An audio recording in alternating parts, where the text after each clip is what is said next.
ప్రతిధ్వనికి స్వాగతం. భారత ఐటీ రంగం ఎత్తిన మరో బాంబు పేల్చారు అమెరికా అధ్యక్షుడు. అమెరికా ఫస్ట్, టారిఫ్ వార్ అంటూ ఇండియాను లక్ష్యం చేసుకున్న ట్రంప్ మరోడుగు ముందుకు వేశారు. తన వైఖరికి తగినట్లే అత్యంత వివాదాస్పద ప్రకటన చేశారు. గూగుల్, మైక్రోసాఫ్ట్ వంటి అమెరికా టెక్ దిగ్గజాలు భారతీయుల్ని ఉద్యోగాల్లోకి తీసుకోవద్దు, అక్కడ పెట్టుబడులు పెట్టొద్దంటూ గీంకరించారు. ఒక రకంగా చెప్పాలంటే నేరుగా ఆ సంస్థలపై బెదిరింపులకు దిగారు. ఇప్పటికే ట్రేడ్ వార్తో గందరగోళంలో ఉన్న దేశీయ పరిశ్రమ వర్గాలకు పిడుగుపాటులా మారింది వార్త. మరి మన ఐటీ సంస్థలు, ఐటీ వృత్తి నిపుణులపై అగ్రరాజ్యాధిపతికి ఎందుకింత కడుపు మంట, కన్నెర్ర? అంతటి ట్రంప్ మాట నిజమైతే అమెరికాలో పనిచేస్తున్న లక్షల మంది ఇండియన్ టెక్కీలు, ఆ మార్కెట్ ఆధారంగా పనిచేస్తున్న దేశీయ టెక్ సంస్థల భవిష్యత్ ఏంటి? మన ఫ్రెష్ గ్రాడ్యుయేట్ల డాలర్ డ్రీమ్స్ ఏం కావాలి? ఇదే అంశంపై నేటి ప్రతిధ్వని చర్చలో పాల్గొంటున్నవారు సంజయ్ పులిపాక గారు, అంతర్జాతీయ వ్యవహారాల నిపుణులు, పొలిటియా రీసెర్చ్ ఫౌండేషన్ వ్యవస్థాపకులు, డాక్టర్ ఎస్ అనంత్ గారు, ఆర్థిక వాణిజ్య వ్యవహారాల నిపుణులు. రైట్, ముందుగా సంజయ్ గారు, అమెరికా ఫస్ట్ అంటూనే అధికారంలోకి వచ్చిన ట్రంప్ ఇంతకాలం టారిఫ్ వార్, వాణిజ్య ఒప్పందాల వరకే పరిమితమయ్యారని అనుకున్నాం. కానీ ఇలాంటి తీవ్ర వ్యాఖ్యలకు కారణం ఏంటి? అమెరికా ఫస్ట్ అనే ట్రంప్ ప్రోగ్రాంలో కానివ్వండి, రిపబ్లికన్ పార్టీలో కొన్ని సెగ్మెంట్స్లో కానివ్వండి, అమెరికన్ సొసైటీలో కూడా చూసుకుంటే చాలా కాలంగా ఉద్యోగాలు అమెరికా నుంచి వెళ్ళిపోయి వేరే దేశాలకు వెళ్ళిపోతున్నాయన్న ఆందోళన ఎప్పటి నుంచో ఉందండి. ఇదేమి కొత్తగా వచ్చిన విషయం కాదు. కాకపోతే ఈ మధ్యకాలంలో డొనాల్డ్ ట్రంప్ ఇండియాలో ఇన్వెస్ట్మెంట్స్ కానీ వేరే దేశాల్లో ఇన్వెస్ట్మెంట్స్ పెట్టద్దు, అమెరికాలోనే పెట్టాలంటున్నారు. అలానే సాఫ్ట్వేర్ రంగానికి చెందిన కంపెనీస్లో ఈ మధ్యకాలంలో నిన్న మొన్న ఆయన అన్నారు, మీరు అక్కడికి ఉద్యోగాలు ఇవ్వకండి, ఇక్కడ పెట్టమంటున్నారు. వాళ్ళు డొనాల్డ్ ట్రంప్ ఆలోచించాల్సింది ఏంటంటే, మన అమెరికన్ సొసైటీలో కానివ్వండి, అమెరికన్ ఎకానమీలో కానీ కెపాసిటీ ఎంత ఉంది, ఎంతమందికి ఎంప్లాయ్మెంట్ ఇవ్వచ్చు, ఏ వర్గాల్లో ఇవ్వచ్చు. ఇప్పుడు మ్యానుఫ్యాక్చరింగ్ సెక్టర్నంతా వెనక్కి వచ్చేసి అమెరికాలో ఇన్వెస్ట్ చేయమంటున్నారు. సాఫ్ట్వేర్ రంగం నుంచి అంతా వచ్చి అమెరికాలో ఇన్వెస్ట్ చేయమంటున్నారు. అలాంటప్పుడు ఈరోజు ఇన్ని కంపెనీస్ని కానీ, ఇంత మ్యానుఫ్యాక్చరింగ్ కానీ హ్యాండిల్ చేసే హ్యూమన్ రిసోర్సెస్ అమెరికాలో ఉందా? లేకపోవటం వల్లే కదా H1B వీసాలు ఇచ్చి, లేదా వివిధ రకాల వీసాలు ఇచ్చి వివిధ దేశాల నుంచి నిపుణులను తీసుకెళ్తోంది. మరి అన్నీ అమెరికాకి తీసుకురావాలి అంటే అక్కడ హ్యూమన్ రిసోర్సెస్ ఉన్నాయా? అంటే సమాజంలో ఒక ఆందోళన ఉండటం, ఉద్యోగాలు వెళ్ళిపోతున్నాయి, ఒక ఆందోళన ఉండటం అన్నది సహజం అండి. నాయకులు చేయాల్సింది ఏంటంటే ఆ ఆందోళనకి ఒక మంచి రూపం ఇచ్చి, ఒక మంచి కార్య ప్రణాళికతో ముందుకెళ్లాల్సిన అవసరం ఉంది. ప్రతిదీ వద్దు, ప్రతిదీ అమెరికాకే వచ్చేయాలి అంటే అది సాధ్యమవుతుందా? అలాంటి వ్యాఖ్యలు చేయటం వల్ల సరే భారత్ని వదిలేసిన కాసేపు అమెరికన్ సాఫ్ట్వేర్ కంపెనీస్ కానివ్వండి, లేదా మిగతా మ్యానుఫ్యాక్చరింగ్ కంపెనీస్ కానివ్వండి, వాళ్ళకి స్టాక్ మార్కెట్లో ఎటువంటి ఇబ్బందులు ఎదుర్కొంటాయి? వాళ్ళు తొందరగా ఇప్పటిదాకా పెట్టుకున్న ప్లాన్స్ని మార్చుకుని మళ్ళీ వెనక్కి వెళ్ళగలరా? అంటే ఒక అనిశ్చిత వైఖరిని కనుక మీరు క్రియేట్ చేస్తూ ఉంటే అది అమెరికన్ కంపెనీస్కే మంచిదా కాదా అని కూడా ఆయన ఆలోచించాల్సిన అవసరం ఎంతైనా ఉందండి. నిజమే, అమెరికాలో, అమెరికన్ సొసైటీలో కొద్దిగా మనం ఆర్థికంగా వెనకపడుతున్నాం, ఉద్యోగాలు తక్కువ అవుతున్నాయి, లేదా చైనా లాంటి దేశాలు ముందుకు వెళ్ళిపోతున్నాయి అన్న ఆందోళన ఉండటం వాస్తవమే అది. కానీ దానికి ఇట్లాంటి స్టేట్మెంట్స్ కంటిన్యూస్గా ఏదో అడపాదడపా అధికారంలోకి వచ్చినప్పుడు వెంటనే ఇవ్వటం వేరు. నిరంతరం నెలల తరబడి ఇలాంటి స్టేట్మెంట్స్ ఇస్తే అది అమెరికన్ కంపెనీస్కే మంచిదే కాదా అని కూడా గమనించాల్సిన అవసరం. నిజంగా చూసుకుంటే అమెరికా మ్యానుఫ్యాక్చరింగ్ని దెబ్బతీసింది చైనా. ఆ చైనాని పట్టించుకోకుండా భారత్ లాంటి దేశాలు విచ్ ఆర్ ఓపెన్, ట్రాన్స్పరెంట్గా ఉంటాయి, మనం చేస్తున్న వాణిజ్యం గురించి వాళ్ళకి తెలుసు, ఓపెన్గా చేస్తాం, అమెరికన్ రూల్స్కి సంబంధించినట్టుగా వాటికి అనుగుణంగానే మన కంపెనీస్ అవి నడుస్తాయి. అలాంటి కంపెనీస్ని ఇలా టార్గెట్ చేయటం ఎంతవరకు సమంజసం అని కూడా ఆలోచించాల్సిన అవసరం ఉంది. రైట్, మనతో పాటు చర్చలో పాల్గొనేందుకు డి రామకృష్ణ గారు సిద్ధంగా ఉన్నారండి. ఎలక్ట్రానిక్ CEO, CII AP మాజీ అధ్యక్షులు, IT association of Andhra Pradesh, ITAAP president elect. Right, Ramakrishna గారు నమస్తే అండి. భారతీయులకు ఉద్యోగాలు ఇవ్వద్దు, అక్కడ పెట్టుబడులు పెట్టద్దు, అమెరికా అధ్యక్షుడు ట్రంప్ చేసిన ఈ ప్రకటనను మన ఐటీ రంగంలో మీరు ఎలా చూస్తారు? అంటే రెండు ఆస్పెక్ట్స్ అండి. ఇక్కడ మనం డెవలప్ చేసుకోవటం ఎట్లా ఉంటుంది అనేది ఒక యాంగిల్ అయితే, మన వాళ్ళు ఇతర దేశాలకు వెళ్ళి వాళ్ళకి ఎక్కడ జాబ్స్ ఎట్లా వస్తాయి, లేకపోతే వాళ్ళు ఇప్పుడు almost every year 2 lakhs people India నుంచి అమెరికా వెళ్తున్నారు. వీళ్ళందరికీ అక్కడే స్థిరపడాలి, అక్కడే ఉండాలి అనే ఆశతో వెళ్తున్నారు. అటువంటి వాళ్ళందరికీ ఒక రకంగా పెద్ద ప్రాబ్లమే అవుతుంది. ఎందుకంటే అక్కడ ఇప్పటికే చాలా సినారియోస్ చాలా బ్యాడ్గా ఉన్నాయి, ఇంకా బ్యాడ్ అవ్వడానికి స్కోప్ ఉంటుంది. దాంతో మన వాళ్ళు అక్కడికి జాబ్ కోసమో లేకపోతే స్టడీస్ అక్కడికి వెళ్ళి ఇక్కడ బ్యాక్ రాకుండా అక్కడ ఏదో అక్కడే ఉండిపోవాలనుకునే వాళ్ళకి మాత్రం ఇది చాలా పెద్ద దెబ్బ అవుతుంది. ఇక పోతే ఇక్కడి నుంచి మనం ఏదైనా ప్రొడక్ట్స్ కానీ సొల్యూషన్స్ కానీ డెవలప్ చేసి ఆ కంపెనీలు ఇక్కడ ఇండియాలో వచ్చి డెవలప్ చేసుకునే లైక్ మైక్రోసాఫ్ట్ కానీ గూగుల్ కానీ లేకపోతే ఇంకా లాట్ ఆఫ్ టెక్నాలజీ కంపెనీస్ ఇండియాలో వాళ్ళ ఆఫీసెస్ పెట్టి వాళ్ళు ఇక్కడ డెవలప్ చేసుకొని అక్కడ అమ్ముకోవటం కానీ లేకపోతే ప్రపంచం అమ్ముకునే దానికి ఇక్కడ ఆఫీసెస్ పెడుతున్నాయి. అటువంటి ఆఫీసెస్ ఇక్కడ పెట్టొద్దు అన్నప్పుడు ఆటోమేటిక్గా వాళ్ళ కాస్ట్ ఆఫ్ డెవలప్మెంట్ చాలా అట్లీస్ట్ 4-5 రెట్లు 10 రెట్లు కూడా పెరగచ్చు. అటువంటప్పుడు వాళ్ళ ప్రొడక్ట్స్ కాస్ట్ పెరిగితే వాళ్ళు ప్రపంచానికి అమ్మగలుగుతారా లేకపోతే ఏమవుతుంది, అట్లాగే ఆ కంట్రీలో కూడా వాళ్ళు అమ్మగలుగుతారా అనేది బిగ్గెస్ట్ ఛాలెంజ్. ఇండియన్ డైమెన్షన్లోకి వచ్చేటప్పటికి ఇనీషియల్గా కొంచెం మనకు ప్రాబ్లం ఉంటుంది ఎవరైతే ఇతర దేశాలు వెళ్ళాలనుకునే వాళ్ళు. బట్ ఇండియాలో ఉండి చేసుకోవాలి అనుకునే వాళ్ళకి పెద్ద ప్రాబ్లం ఉంటుందని నేను అనుకోను. ఎందుకంటే ఇక్కడ కూడా ఇప్పుడు ఆపర్చునిటీస్ పెరుగుతున్నాయి. చాలా కొత్త కొత్త ఇష్యూస్లో ఇండియన్ కంపెనీస్ కానీ గవర్నమెంట్ కానీ డిజిటైజేషన్స్ మీద చాలా స్పెండ్ చేస్తుంది. అటువంటప్పుడు ఇప్పుడు దాకా జరుగుతున్న మేజర్ ఛాలెంజ్ ఏంటంటే మనమంతా యుఎస్ కంపెనీస్ మైక్రోసాఫ్ట్ కానీ గూగుల్ కానీ లేకపోతే ఓరకిల్ కానీ లేకపోతే వాళ్ళ టెక్నాలజీస్ని మనం ఇక్కడ అడాప్ట్ చేసుకొని మనం వాళ్ళకి చాలా డబ్బు పే చేస్తున్నాం. బట్ నవ్వు ఏమవుతుందంటే మనకి ఇండియన్ కంపెనీస్ డెవలప్ అయితే ఇండియన్ సాఫ్ట్వేర్ కూడా డెవలప్ అవడానికి స్కోప్ ఉంటుంది, ఇండియన్ ప్రొడక్ట్స్ కూడా రావడానికి స్కోప్ ఉంటుంది. ఇనీషియల్గా కొంచెం ఏమన్నా డ్రాబ్యాక్ ఉంటుందేమో కానీ లాంగ్ రన్లో నా ఒపీనియన్లో ఇండియాకే మంచిదని నేను అనుకుంటాను. ఓకే, అనంత్ గారు, ఐటీ రంగానికి సంబంధించి ట్రంప్ చేసిన వ్యాఖ్యల ఆర్థిక ప్రభావాలు పరిణామాలు ఎలా ఉండొచ్చు? అంటే మనం ఇది 2 విధాలుగా చూడాలండి. ఒకటి ఏంటంటే ఆయన ట్రంప్ చేసే వ్యాఖ్యలు ఒకటి, ఆచరణలోకి ఎన్ని తీసుకొస్తాడు, ఎప్పుడు తీసుకొస్తారు. ఎందుకనంటే ఆయన రోజు చాలా విషయాల మీద మాట్లాడుతూ ఉంటారు. మనకి ఎట్టా అనిపిస్తుందంటే కొన్నిసార్లు అంటే ఒక అడుగు వెనకేసి కనుక చూసుకున్నట్టయితే స్కూల్స్లో చిన్న చిన్న పిల్లల్ని ఒక పై క్లాస్ ఆడు ఏడిపించే స్కూల్ బుల్లీ అంటాం చూసారు, ఆ టైప్లో ఉంటుందన్నమాట. మీరు ఇది చేయకపోతే నేను ఇది చేస్తాను, ఇది కానీ బెదిరించడాలు అనేది చాలా ఉంటాయి. అఫ్కోర్స్ కొన్ని ఆయన అది ఆచరణలోకి తీసుకురావచ్చు. కాకపోతే ఏంటంటే ఒకటి మనం గుర్తుపెట్టుకోవాల్సింది ఏంటంటే ఆయన అన్న ప్రతి మాట ఎన్ని ఆచరణలోకి తీసుకొచ్చారని చూసుకున్నట్టయితే మనం సుమారు ఒక 10% కూడా ఆచరణలోకి తీసుకొచ్చి ఉండరు. ఎందుకంటే ఆయన రోజు అర్ధరాత్రి లేసి చాలా ట్వీట్ పెడతా ఉంటారు. కానీ ఒకటేంటంటే ఒక ముఖ్యమైన అంశం ఏంటంటే ఐటీ రంగం అనేది చాలా పెద్ద రంగం. భారతదేశానికి వచ్చేటప్పుడు కల్లా అది ఇంకా ప్రాముఖ్యత అయితే చాలా ఎక్కువ ఉంది. ఎందుకంటే మనం ఎక్స్పోర్ట్ చేసే దాంట్లో సుమారు 55% సాఫ్ట్వేర్ కానీ ఐటీ రంగం సంబంధించిన ఎక్స్పోర్ట్స్ కానీ అమెరికాకి వెళ్తాయి.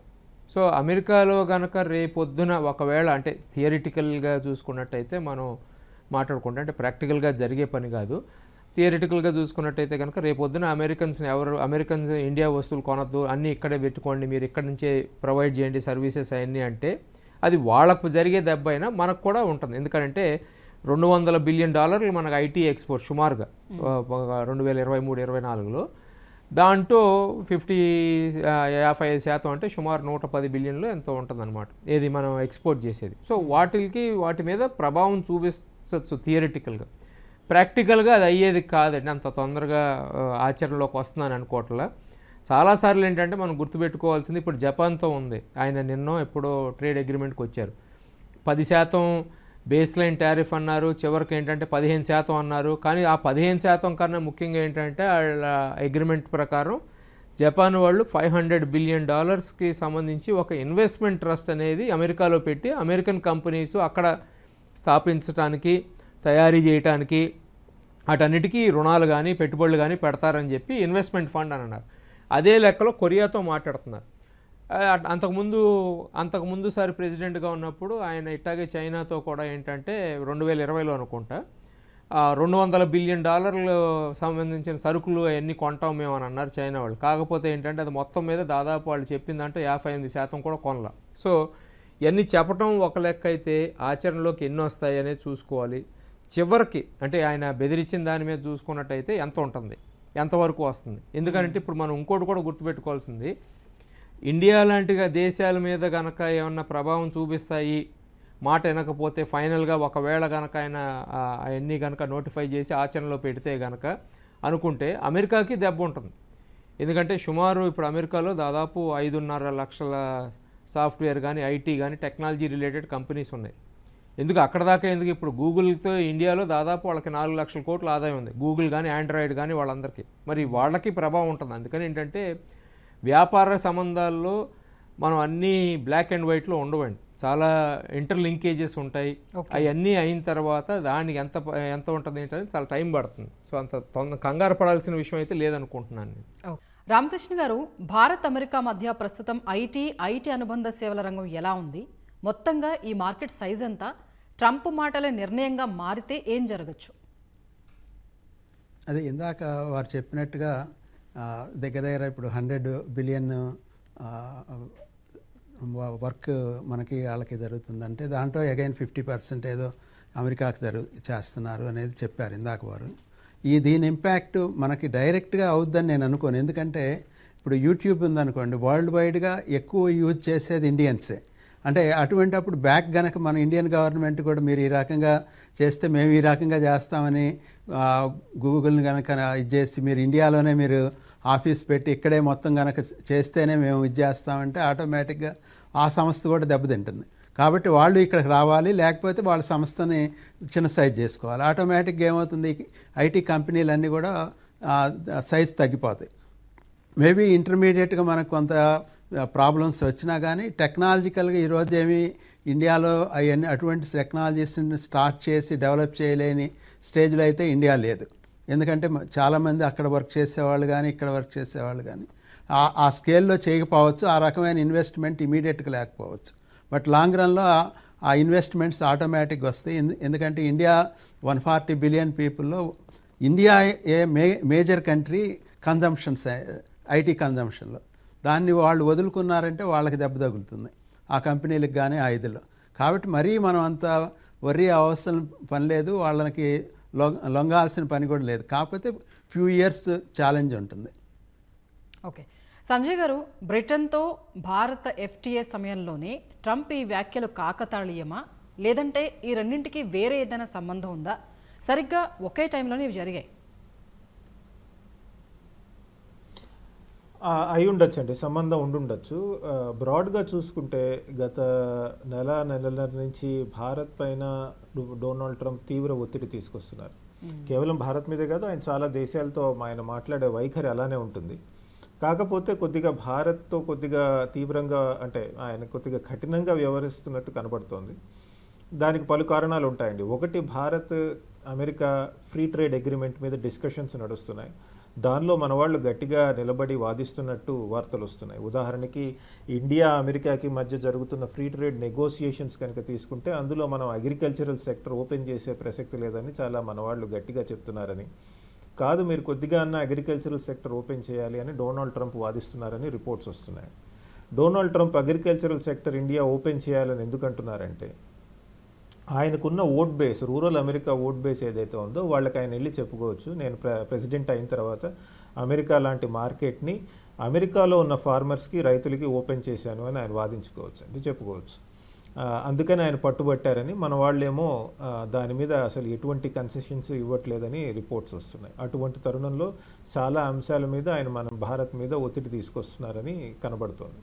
ఉదాహరణకి మొన్న ఆపరేషన్ సింధూర్ మీద కానీ మిగతా అంశాల మీద కానీ ఆయన చేసిన వ్యాఖ్యలు కేవలం తనకి నోబెల్ ప్రైజ్ రావాలనే కాదండి, కానీ ఇండియా మాత్రం స్నేహపూర్వకంగానే ఉంది. ఇటు నుంచి ఇండియా మాత్రం స్నేహపూర్వకంగానే ఉంది. ఇటు నుంచి వాళ్ళకి ఏమి హార్ష్గా బిహేవియర్ కానీ లేకపోతే వాళ్ళతో ఒత్తిడి తెచ్చే ప్రయత్నాలు కానీ ఏం చేయట్లేదు మన గవర్నమెంట్. అంటే మనము డొనాల్డ్ ట్రంప్ వైఖరిని పూర్తిగా అర్థం చేసుకున్నామండి. ప్రత్యక్షంగా మనం కఠినంగా మాట్లాడకపోయినా నెగోసియేషన్స్లో చాలా గట్టిగా ఉంటున్నాం అన్నది మాత్రం కనబడుతోందండి. మీరు ఉదాహరణకి ఈ ఆపరేషన్ సింధూర్ అప్పుడు తీసుకోండి, కశ్మీర్లో బయలాటరల్గా ఇష్యూవే, అది ఫారెన్ ఇంటర్ఫీరెన్స్ అలౌ చేయమన్నారు. ఇంతవరకు దాని మీద ఇంటర్నేషనల్ ప్లాట్ఫామ్స్లో చర్చ జరిగినట్టు కనపడలేదండి. అలానే అగ్రికల్చరల్ సెక్టర్ FTA తీసుకుంటే కనుక మనము ఫ్రీ ట్రేడ్ అగ్రిమెంట్ కనుక తీసుకున్నట్టయితే దానిలో కూడా మనం ఎటువంటి కన్సెషన్స్ చేస్తున్నట్టు కనపడలేదండి. అది కాకపోగా మీరు ఇందాక కరెక్ట్గా చెప్పినట్టు మనం మిగతా దేశాలతో ఫ్రీ ట్రేడ్ అగ్రిమెంట్ చాలా త్వరితగతిన కంక్లూడ్ చేసుకుంటున్నామండి, చాలా ఫాస్ట్గా చేస్తున్నాం. ఉదాహరణకి మన బ్రిటన్తో అయిపోయింది. ఇప్పుడు మనం కనుక గమనించినట్టయితే యూరోపియన్ యూనియన్తో కూడా మన వాళ్ళు చాలా పెద్ద ఎత్తున ఫ్రీ ట్రేడ్ అగ్రిమెంట్, ఒక వాణిజ్య ఒప్పందం కుదుర్చుకోవడానికి పనిచేస్తున్నట్టు కనబడుతుంది. అంటే ఒక విధంగా చూసినట్టయితే రెటారిక్ అంటే మాట్లాడే విధానంలో కఠినంగా కనపడిపోయినా మన వాళ్ళు పాలసీ విధానం చూసుకున్నట్టయితే ఒక ఆల్టర్నేటివ్ స్ట్రక్చర్స్ డెవలప్ చేస్తున్నారు. అటు బ్రిటన్తో ఒక వాణిజ్య ఒప్పందం కుదుర్చుకున్నారు, యూరోప్తో కుదుర్చుకున్నారు, అలానే జపాన్ లాంటి కంట్రీస్తో కూడా వెళ్ళి మీరు మా దేశంలో కూడా ఇన్వెస్ట్ చేయొచ్చని వాళ్ళని ఆహ్వానించడం జరుగుతోంది. సో ఇవన్నీ పెట్టుకుంటే కనుక ట్రంప్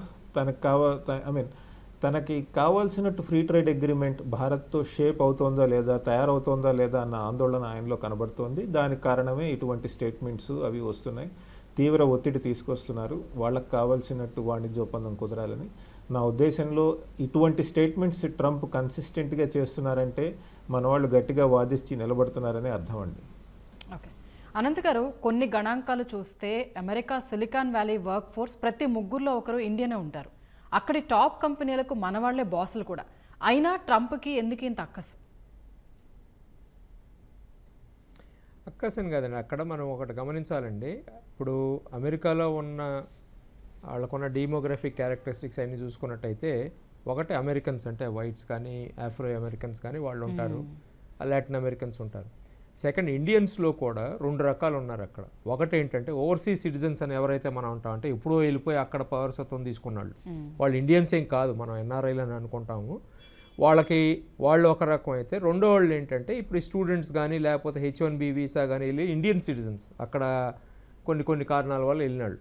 వీళ్ళల్లో అక్కడ సిటిజన్స్ ఎవరైతే ఉన్నారో, అంటే నేను విన్నదాన్ని బట్టి ఏంటంటే వాళ్ళందరూ కూడా ట్రంప్ చేసే కార్యక్రమాలంటే చాలా సంతోషంగా ఉంది. ఎందుకంటే వాళ్ళు ఒక అపోహలో ఉన్నారు, ఉద్యోగాలు అన్నీ వచ్చేసేస్తాయి, మనకి ఇన్ని మిలియన్స్ ఏదో సంపాదించేసుకుంటాం అది ఇది అని చెప్పి. కాకపోతే ఏంటంటే అది ప్రాక్టికల్ కాదు. ఎందుకనంటే ఇప్పుడున్న గ్లోబల్ ఆర్థిక వ్యవస్థలో చూసుకున్నట్టయితే అమెరికా మ్యానుఫ్యాక్చరింగ్ అనేది రావటం చాలా కష్టం. ఎందుకంటే అది 30-40 ఏళ్ళ నుంచి బయటికి వెళ్ళిపోయింది. ప్రపంచంలో బయట చాలా దేశాలు అమెరికా కన్నా తక్కువ ధరకు ఉత్పత్తి చేస్తాయి, అది వాళ్ళు గమనించాలి.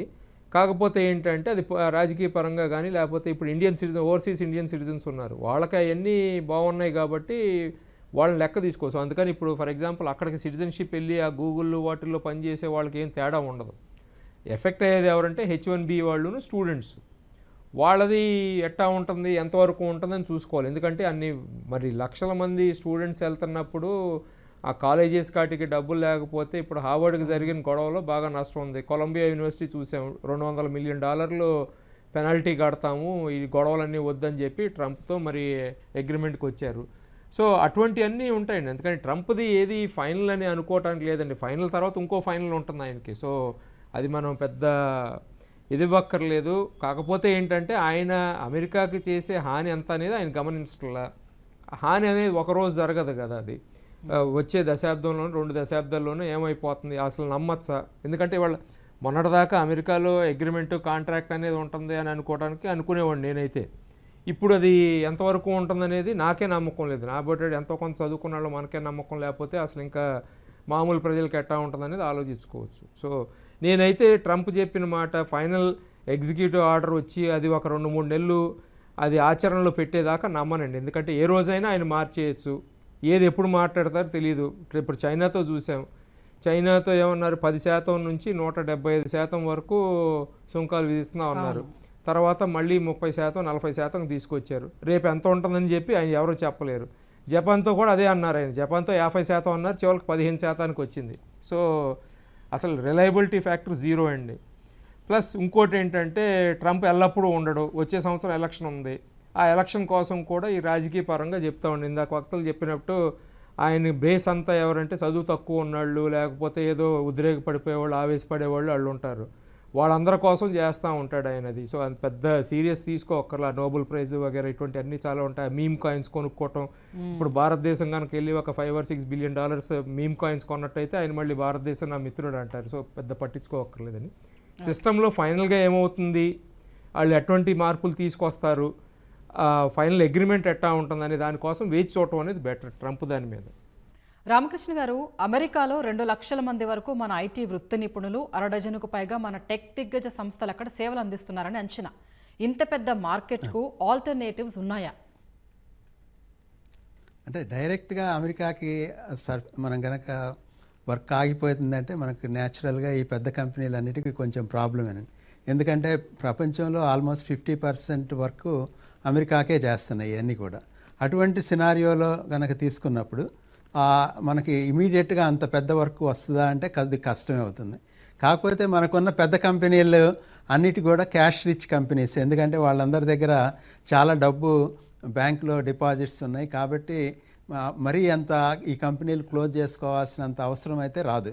కాకపోతే ఏం చేయాల్సి వస్తుందంటే వాళ్ళు ఇండియన్ ప్రొడక్ట్స్ని కనుక బిల్డ్ చేసి ఇండియా నుంచి మనం ఇండియా రిక్వైర్మెంట్స్ లేకపోతే ప్రపంచ రిక్వైర్మెంట్స్కి మనం ప్రతి ప్రోడక్ట్ కూడా అమెరికాలో ఉన్న ఏ శాప్గో లేకపోతే ఇంకొక మైక్రోసాఫ్ట్ ప్రొడక్ట్స్నో ఆరకిల్ అటువంటి వాటిని పట్టించుకోకుండా మనం ఇటువంటి ప్రొడక్ట్స్ని ఎందుకు చేయకూడదు. జోహో లాంటి కొన్ని ఆల్రెడీ కొంతమంది ఎక్స్పెరిమెంట్ చేసి కొత్త ప్రొడక్ట్స్ డెవలప్ చేశారు. అట్లా మన ఇండియన్ రిక్వైర్మెంట్స్కి మనం గనక ప్రొడక్ట్స్ గనక డెవలప్ చేయడం బిగిన్ చేస్తే ఈ కంపెనీలన్నిటికి కూడా చాలా వర్క్ ఉంటుంది. అదే కాకుండా ఇప్పుడు గవర్నమెంట్స్, స్టేట్ గవర్నమెంట్స్ కానీ, సెంట్రల్ గవర్నమెంట్ సంస్థలు కానీ, లేకపోతే ఈవెన్ ప్రైవేట్ సంస్థలు కూడా చాలామంది డిజిటైజేషన్ కోసం చాలా ఇన్వెస్ట్ చేయడానికి రెడీగా ఉన్నాయి.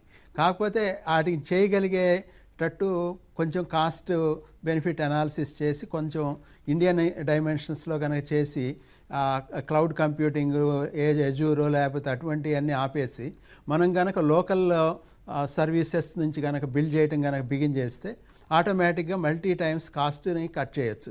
ఈవెన్ నా ఎగ్జాంపుల్స్లో మేము మా కంపెనీలో ఇంటర్నేషనల్ ప్రొడక్ట్స్ని ఇండియాలో హై క్వాలిటీ, ఈక్వల్ క్వాలిటీ ప్రొడక్ట్స్ని 1/3 ప్రైస్లో మేము చేయగలుగుతున్నాం. అటువంటి పెద్ద కంపెనీలు పెద్ద మ్యాన్ పవర్తో కనుక ఇండియాలో కనుక స్టార్ట్ చేస్తే ఈ ఐటీ విప్లవంలో ఇండియా కూడా ఒక స్ట్రాంగ్ ఫోర్స్ అవుతుంది. Maybe couple of years stock మార్కెట్లో కానీ లేకపోతే వాళ్ళ ప్రాఫిట్స్ కానీ ఇవన్నీ కొన్ని తగ్గుతాయి.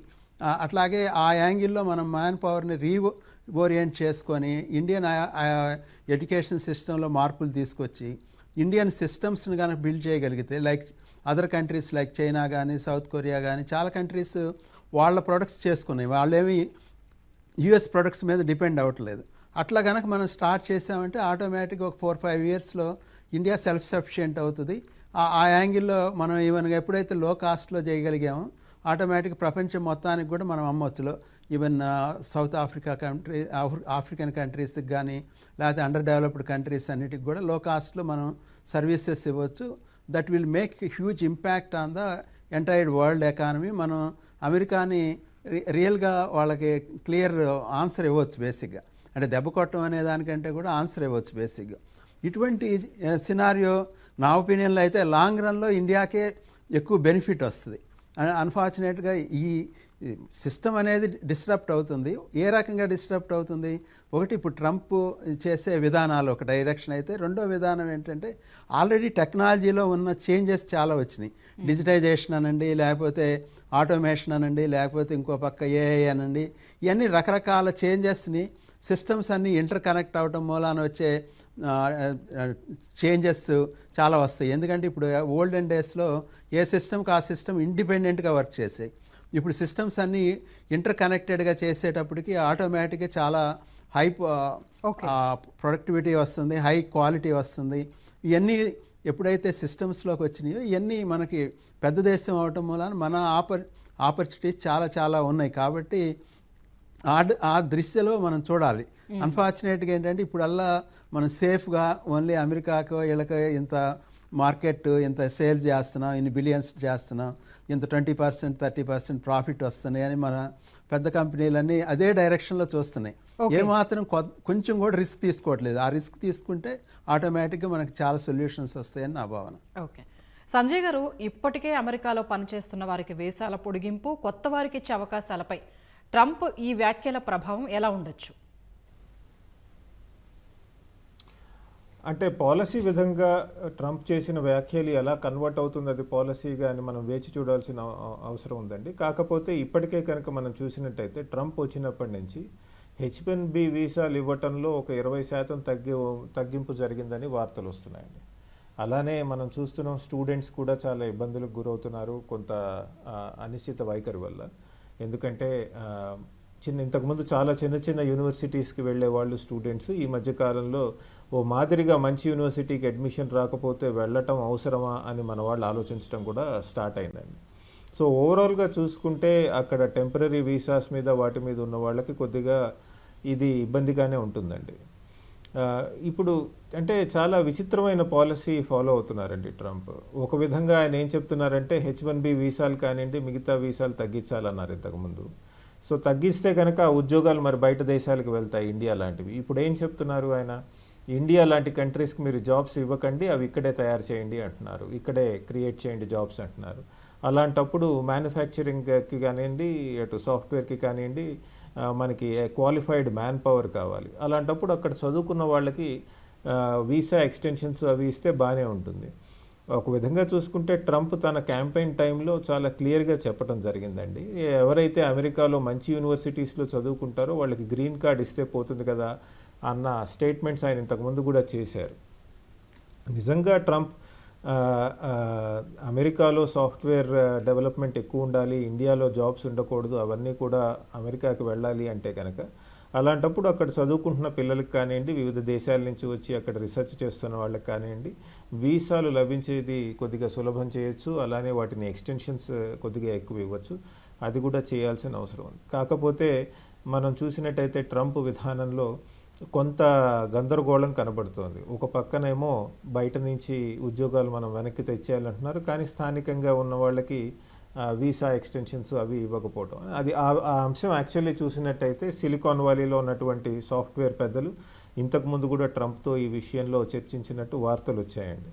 మీరు కనుక క్లారిటీ ఇవ్వకపోతే మా కంపెనీస్ లాంగ్ టర్మ్ ప్లానింగ్ కొద్దిగా ఇబ్బంది అవుతుంది అన్న విషయం వాళ్ళకి కన్వే చేయటం కూడా జరిగిందండి.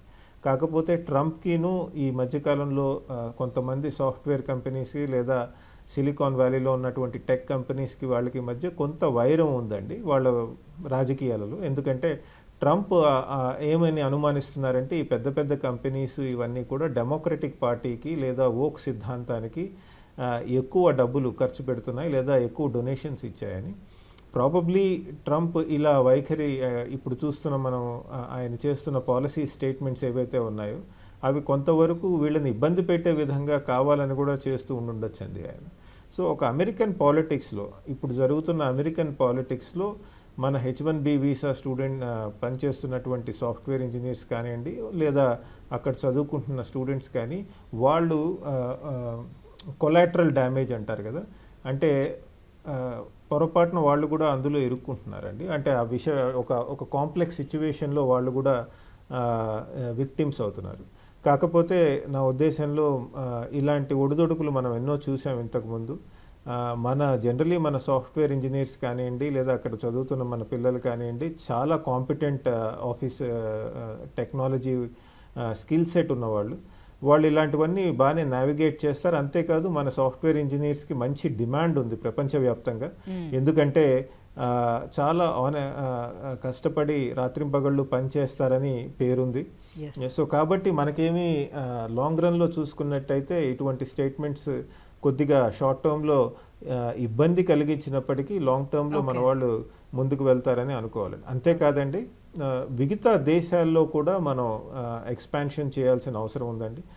ఇందాక వక్తలు చెప్పినట్టు డొమెస్టిక్గా మన సాఫ్ట్వేర్ ఇండస్ట్రీకి ఎట్లా పెంచాలి అని గవర్నమెంట్ కొత్త పాలసీస్ తీసుకురావాలి, కొత్త ప్రోగ్రామ్స్, డిజిటైజేషన్ ప్రాసెస్. అంతేకాదు కొత్త మార్కెట్స్ని ట్యాప్ చేయాల్సిన అవసరం ఎంతైనా ఉందండి. లాటిన్ అమెరికా తీసుకోండి, ఆఫ్రికా తీసుకోండి, అటు సౌత్ ఈస్ట్ ఏషియా తీసుకోండి, ఇటువైపు కూడా మన సాఫ్ట్వేర్ కంపెనీస్ పెద్ద ఎత్తున వెళ్ళి ఆ మార్కెట్స్ని ట్యాప్ చేయాలి. అక్కడ కాకపోతే మార్కెట్ క్రియేట్ చేయాల్సిన అవసరం ఉంటుందండి. అమెరికా లాంటి మెచ్యూర్ మార్కెట్స్ కావాలి. ఓకే అనంత్ గారు, ట్రంప్ అన్న మాటల్ని అక్కడి టెక్ సంస్థలు పాటించి తీరాల్సిందేనా? కాదు అని ఎదురు నిలిచే అవకాశాలు ఏమైనా ఉంటాయా? మనలాంటి టాలెంట్ పూల్ని వాళ్ళు వదులుకునే సాహసం చేస్తారా? అంటే ఒకటే టాలెంట్ అనేది వదులుకోరు, డెఫినెట్గా వదులుకోరు. ఎందుకంటే వదులుకుంటే వాళ్ళే దెబ్బతింటారు కాబట్టి, వాళ్ళ కంపెనీలు దెబ్బతింటాయి. కానీ కాకపోతే ఏంటంటే అమెరికన్ పాలిటిక్స్లో మరి కాంప్లికేషన్లో ఇన్వాల్వ్ అవుతూ ఉంటారు. ఎందుకంటే ఆయనకి పాతకాలం నుంచి టెక్ కంపెనీస్ అంటే కొంచెం అనుమానం. కాకపోతే ఏంటంటే వీటిల్లో ఆయన అంటే ట్రంప్ చెప్పిన ఇదేంటంటే ఇండియన్స్ అనేవాళ్ళు ఎక్కువ మంది ఎట్లా ఉన్నారని లెక్కలో ఆలోచించి అని చెప్పాడు. కానీ బట్ ఏమంటున్నాడంటే అన్ని జాబ్స్ అని అన్నాడు. ఇన్నేళ్ళు మీరు ఇట్లా లాభపడ్డారు, అమెరికా ఫ్రీడమ్ వీటన్నిటి గురించి, ఇప్పుడు జాబ్స్ అన్ని తిరిగి రావాలి, ట్రంప్ ఉన్నంతకాలం అది కుదరదు అని అంటున్నారు ఆయన. సో నేను అనుకోవటం అయితే మాత్రం పెద్దగా మార్పులు ఉండవు.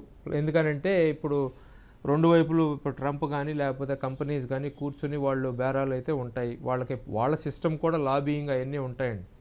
ప్లస్ ఇప్పుడు ఈయన వచ్చిన తర్వాత వేరే అదర్ మెయిన్స్ ఆఫ్ సాటిస్ఫై చేసే పద్ధతులు కూడా ఉంటాయి కాబట్టి అవన్నీ జరుగుతూ ఉంటాయి. వాళ్ళు ఏమీ పాతకాలంలాగా వాళ్ళేం నిప్పు అట్ట ఏం కాదు, ఆయన మీద చాలా ఉంటాయి కాబట్టి అవి స్లోగా వాళ్ళ మార్కెట్ అండ్ అదర్ మీన్స్లో వాళ్ళంతా అగ్రిమెంట్కి అయితే వస్తారనుకుంటున్నాను. ఎందుకంటే ఆ టెక్ సెక్టర్ని ఇప్పుడు ఉన్న ఆర్థిక పరిస్థితుల్లో దట్టు ఇప్పుడు టారిఫ్స్ ఇవన్నీ వచ్చిన తర్వాత, ఈ సుంకాలు వచ్చిన తర్వాత వాటికి వచ్చే అనిశ్చితలో ఆయన వెళ్ళి కొత్తగా ఇబ్బందులు కొని తెచ్చుకోవటంలాగా అవుతుంది. ఎందుకంటే ఇప్పుడు టెక్ సెక్టర్ అనేది చిన్నది కాదండి.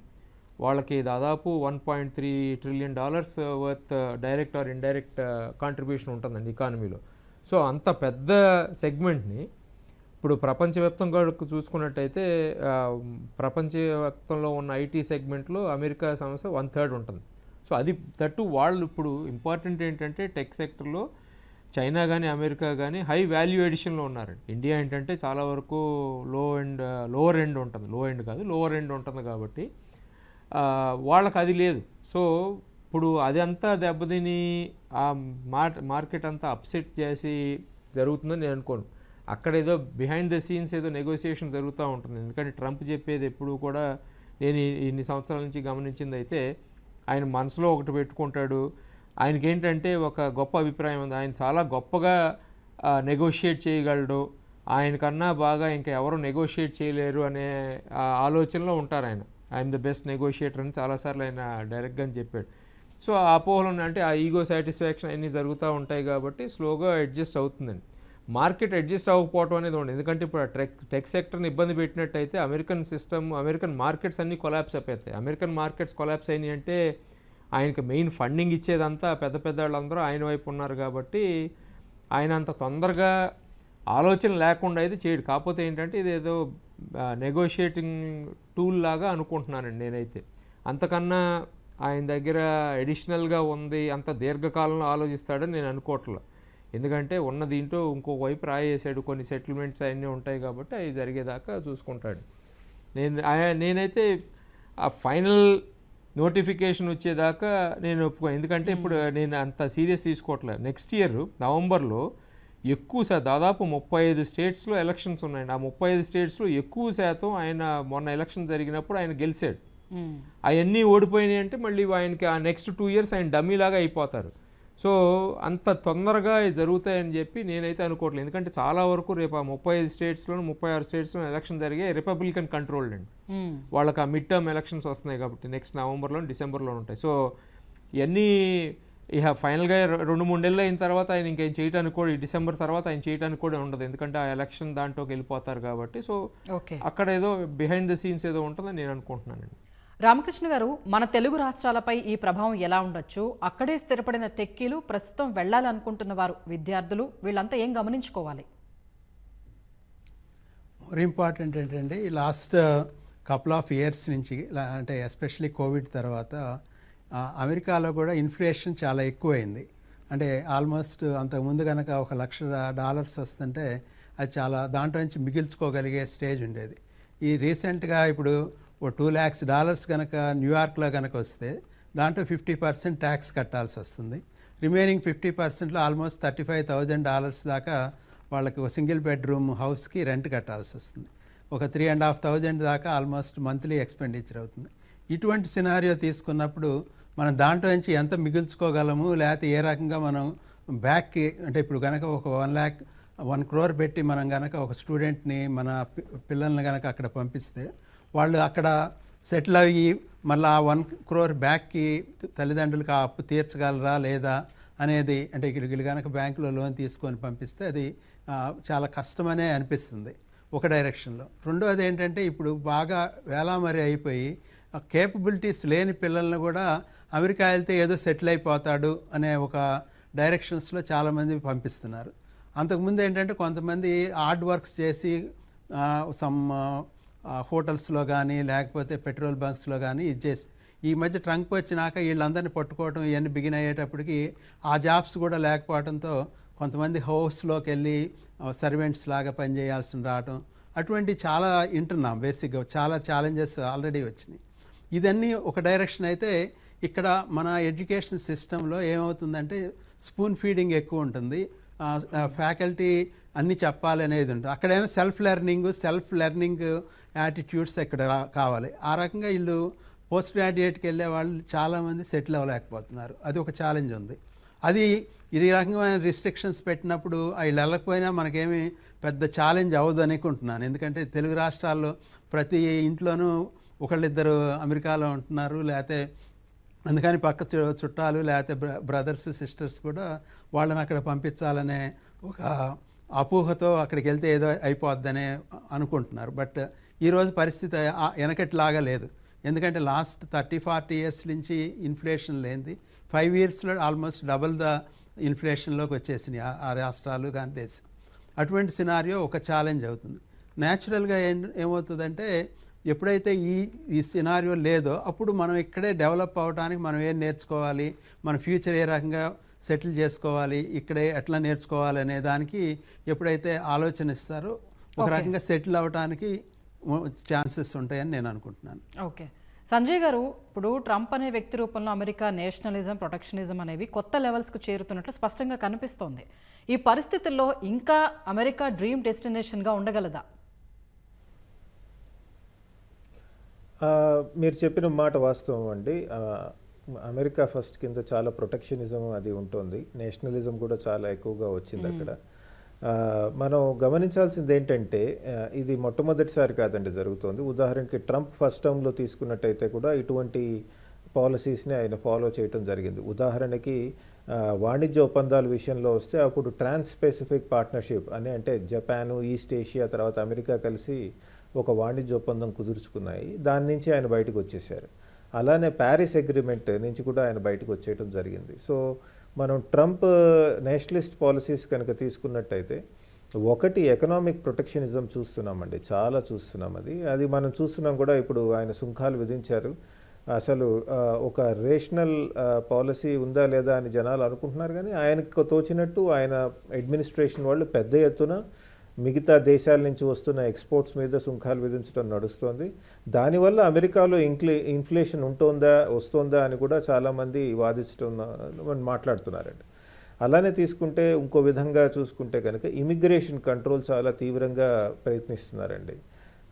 ఉదాహరణకి మనం చూస్తున్నాం, ఇల్లీగల్ ఇమిగ్రెంట్స్ని వెతికి పట్టుకుని వెనక్కి పంపించే ప్రక్రియ స్టార్ట్ అయింది.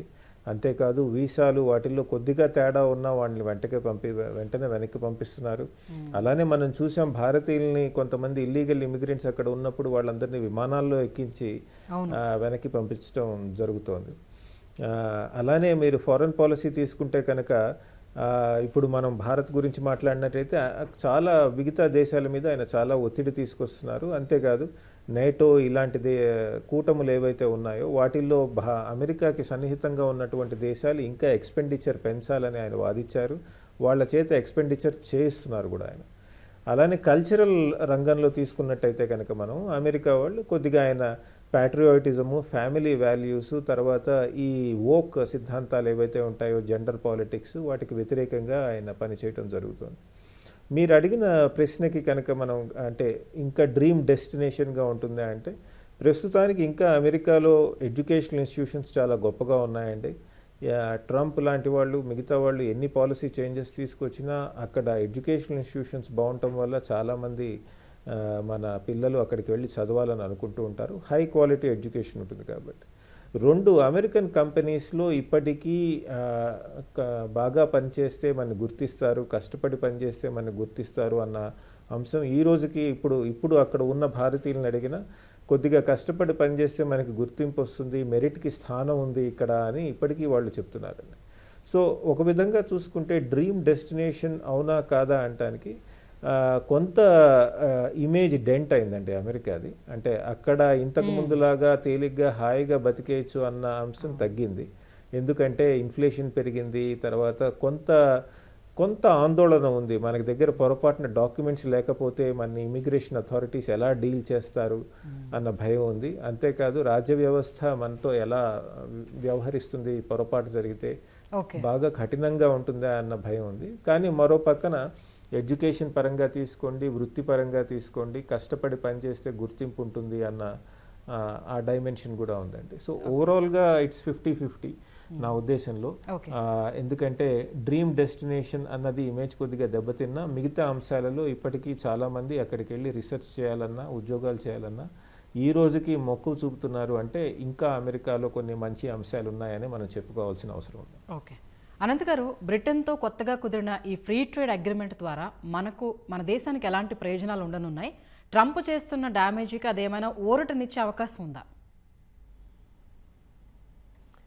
అంటే ఒకటి ఊరటనంటే అది అంత ఎక్కువ ఉండదండి. ఎందుకంటే బ్రిటన్ది అమెరికాతో కానీ లేకపోతే యూరోపియన్ యూనియన్తో కానీ చైనాతో కానీ చూసుకున్నట్టయితే మన వ్యాపార సంబంధాలు తక్కువ ఉంటాయి. అంటే అసలు లేవని కాదు, బట్ తక్కువ ఉన్నాయి. ఎందుకంటే బ్రిటన్ ఎకానమీ కూడా చాలా చిన్నదండి, ఆర్థిక వ్యవస్థ తక్కినట్లాగా కాదు. అంటే బ్రిటన్ యూరోపియన్ యూనియన్ నుంచి బయటకు వచ్చింది కాబట్టి దాని కంపల్షన్స్, దాని డైనమిక్స్ వేరే ఉంటాయి. సో అంత ఎక్కువగా ఉంటుంది అమెరికాతో ఉన్న ఇబ్బందులు ఇక్కడ కాంపన్సేట్ అవుతాయని మాత్రం నేను అనుకోవట్లేదండి. ఎందుకంటే ఫ్రీ ట్రేడ్ అగ్రిమెంట్ అనేది రెండు వైపులా రెండు వైపులా పదునున్న కత్తి లాంటిది. ఎన్ని కంపెనీలు అది ఉపయోగించుకోగలుగుతాయి అనే దాని మీద ఆధారపడి ఉంటుందండి. ఎందుకంటే ఇటు నుంచి వస్తువులు మనం అటు జీరో టారిఫ్కి అంటే 18% నుంచి జీరోకి తీసుకొస్తున్నారు అంటున్నారండి. సో ఆ జీరో అనేది ఇటు నుంచి వెళ్ళే కంపెనీలకి ఎట్టా ఉంటుందో అటు నుంచి వచ్చే వాళ్ళకి కూడా అదే ఉంటుంది. కాబట్టి సో ఒక్కొక్క సెగ్మెంట్ దగ్గర మార్పు ఉంటుంది. ఇప్పుడు ఫర్ ఎగ్జాంపుల్ మనం కొన్ని కాఫీ లాంటి మనం ఎక్స్పోర్ట్ చేస్తున్నాము, పెద్ద పెద్ద కంపెనీలు కొన్ని ఇండియన్ కంపెనీస్ వెళ్ళి బ్రిటిష్ కంపెనీస్ని కొన్నాయి కాబట్టి వాళ్ళకి డిఫరెన్స్ ఏమి ఉండదు, వాళ్ళకి కొంత లాభాలు లాంటివి పెరుగుతూ ఉంటాయి. అంటే అగ్రికల్చర్లో కొన్ని అంశాలు, ఫర్ ఎగ్జాంపుల్ ఫిషరీస్ ఉన్నాయండి. ఇప్పుడు మనకి టారిఫ్స్ ఇటన్నిటి మూలాన తగ్గటం మూలాన ఏమవుతుందని అంటే ఈ బ్లూ రిలేటెడ్ యాక్టివిటీ సెక్టర్ అంతా కూడా వాళ్ళకి కొంత లాభం ఉంటుంది. ఎందుకంటే టారిఫ్ తగ్గుతుంది కాబట్టి 0%కి వచ్చేటప్పుడు కల్లా సబ్జెక్ట్ టు క్వాలిటీ స్పెసిఫికేషను అది అక్కడ ఎక్స్పోర్ట్ చేసే అవకాశం ఎక్కువ ఉంటుంది. సో ఇదేంటంటే గ్రాడ్యువల్గా నెమ్మదిగా పెరిగే అవకాశం అయితే ఉంది. ఎందుకంటే గవర్నమెంట్ కూడా ఏమీ ఇమీడియట్గా పెరుగుతుందని అంటలేదు.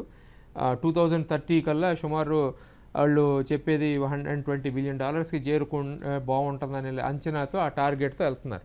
మెయిన్ నేను మాత్రం చూసుకునేది అయితే అంటే ఇప్పుడు ఇండియాకున్న పెద్ద అడ్వాంటేజ్ ఏదంటే హ్యూమన్ రిసోర్సెస్.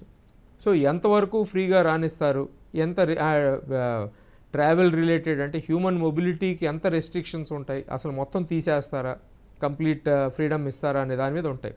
ఎందుకంటే మనం హ్యూమన్ మొబిలిటీ గురించి మాట్లాడితే ఎంతసేపు మిడిల్ క్లాస్కి ఉపయోగపడే టెక్నాలజీ రిలేటెడ్, సర్వీస్ రిలేటెడ్ వాళ్ళే కాకుండా ఇప్పుడు కొత్తగా చాలా చోట్ల నుంచి యూపీ నుంచి అటు నుంచి కూడా బీహార్ నుంచి మాన్యువల్ లేబర్ కూడా వెళ్ళటానికి రెడీ అవుతున్నారు. ఎందుకంటే మనకి ఇక్కడ స్టాగ్నేట్ అయిపోయింది, ఎంప్లాయ్మెంట్ జనరేషన్ లేదు కాబట్టి అటు వెళ్ళటానికి కూడా రెడీగా ఉంది. సో అక్కడ ఎంతవరకు ఉపయోగపడతాయి? అగ్రికల్చర్కి అయితే 0 టారిఫ్ అంటున్నారు, బట్ అటు నుంచి కూడా ఎక్స్పోర్ట్స్ వాళ్ళు ఎక్స్పోర్ట్ చేస్తూ ఉంటారు కాబట్టి అది రెండు వైపులా ఉన్న హ్యూమన్ రిసోర్సెస్ లాభం ఎంత ఉంటుంది అనే దాన్ని బట్టి నేను ఉంటుంది అనుకోండి. ఎందుకంటే వెళ్ళిన ప్రతి ఒక్కళ్ళు కూడా ఇప్పుడు గల్ఫ్ నుంచి ఎట్టాగైతే డబ్బులు వెనక్కి పంపుతున్నారు అటువంటి మనకి ఇండియాకి కూడా వచ్చే అవకాశం ఉంటుంది. కాబట్టి దీర్ఘకాలంలో కొంత బెనిఫిట్ ఉంటుందండి. ఎంతవరకు ఉంటుంది ఏంటి, ఏ కంపెనీకి ఏ సెక్టర్కి బాగుంటుంది అనేది అది వేచి చూడాల్సిన పరిస్థితి ఉంటుంది. ఓకే, సంజయ్ గారు చెప్పండి. ఈ వాణిజ్య ఒప్పందాల మీద మీరు చాలా మంచి అంశం రైజ్ చేశారండి. ఎందుకంటే ఈ వాణిజ్య అంశాలు మనం తీసుకుంటే ఒప్పందం మీద భారత్ చాలా వ్యూహాత్మకంగానే ముందుకు వెళ్తోందండి ఈ మధ్యకాలంలో. ఇప్పటి వరకు చూసుకుంటే అంటే ఒక 5-10 ఇయర్స్ వరకు చూసుకుంటే కనుక భారత్ వాణిజ్య ఒప్పందాలు చేసుకోవటానికి భయపడుతుంది అన్న ఒక ఇమేజ్ మనకి ఎక్స్టర్నల్గా వేరే దేశాల్లో ఉండేదండి. కానీ ఈ మధ్యకాలంలో చూస్తే అది ఉల్టా అయ్యి భారతే చాలా ప్రొయాక్టివ్గా వాణిజ్య ఒప్పందాలు చేసుకోవడం జరుగుతుందండి. దీనికి చాలా ముఖ్యమైన కారణం ఒకటి ఏంటంటే, మీరు మన టాప్ 10 ట్రేడ్ తీసుకుంటే కనుక ఓన్లీ అమెరికాతో మనకి ట్రేడ్ సర్ప్లస్ ఉంది, మిగతా వాటితో మనకి ట్రేడ్ డెఫిసిట్ ఉందండి. దీన్ని పూడ్చుకోవటానికి మనం బ్రిటన్ కానివ్వండి, యూరోపియన్ యూనియన్ కానివ్వండి, ఇట్లాంటి కంట్రీస్తో ట్రేడ్ అగ్రిమెంట్స్ చేస్తున్నాం, వాణిజ్య ఒప్పందాలు చేస్తున్నాం. మునుముందు రోజుల్లో దీనివల్ల మన దేశంలో ఎక్కువ ఇన్వెస్ట్మెంట్ జరిగే అవకాశాలు ఉన్నాయండి. రైట్ అండి, ధన్యవాదాలు సంజయ్ గారు, రామకృష్ణ గారు, అనంత్ గారు. ఇది ఇవాళ ప్రతిధ్వని.